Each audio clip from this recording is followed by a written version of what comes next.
Les propos haineux sur Internet sont un vrai fléau aujourd'hui. Ils touchent les personnes LGBT et ont un vrai impact sur leur vie.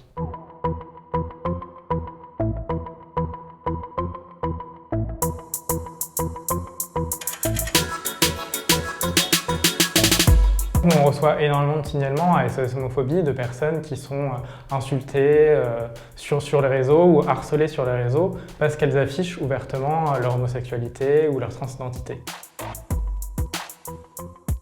C'est des gens qui citent et qui disent « Ils sont jamais là quand on a besoin, les barbus explosifs. Pourquoi tu faisais pas un concert un certain 13 novembre 2015 au Bataclan, sale bâtard? Vivement que t'ailles en boîte de nuit à Orlando, frérot, tu verras c'est le feu. » On parle souvent de l'espace d'Internet comme du virtuel, mais ça a des vraies conséquences dans la vie réelle. Et donc ça peut pousser à un repli sur soi, à un décrochement scolaire pour les plus jeunes, ou même dans le milieu du travail, à des phases de dépression. La proposition de loi qui a été présentée récemment pour lutter contre la haine sur Internet nous semble aller dans le bon sens, parce qu'elle responsabilise les grandes plateformes, et notamment elle prévoit des sanctions plus lourdes. Un des projets de la proposition de loi, c'est de réclamer un retrait des propos en 24 heures sur ces plateformes.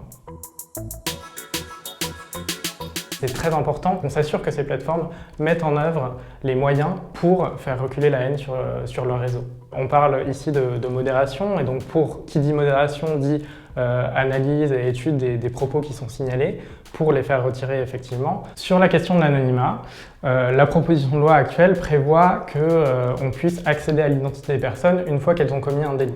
Donc il ne s'agit pas de révéler l'identité de tout le monde sur Internet. C'est effectivement nécessaire que quand une personne insulte quelqu'un ou harcèle quelqu'un, elle puisse être retrouvée pour répondre de ses faits. Harceler ou insulter quelqu'un, en particulier quand c'est pour des raisons homophobes, racistes ou antisémites, c'est un délit. Et c'est un délit que ce soit dans la vraie vie ou sur Internet. Et on a beaucoup l'impression qu'aujourd'hui, il y a une impunité des personnes qui le font sur Internet. Et donc il faut que ça change.